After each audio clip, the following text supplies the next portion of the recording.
Gusto ang ilang celebrity at modelong ipinakita ang kanilang kaseksiyan at kamachohan sa sikat ng underwear fashion show. Ang mga eksena sa pagpapatrol ni Mar Dumawal.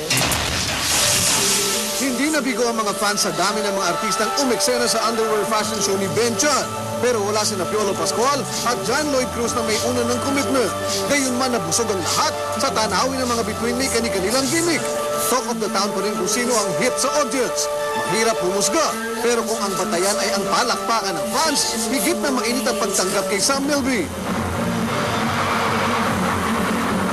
Rafael Rosel,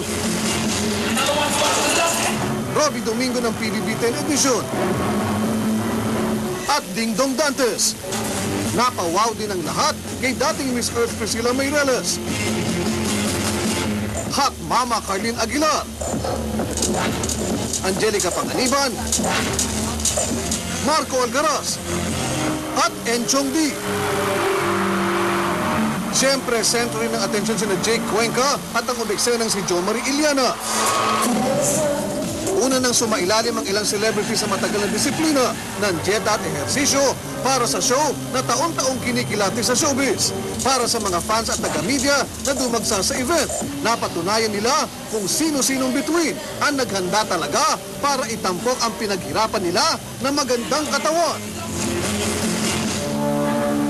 Mario Dumawal, Patrol ng Pilipino.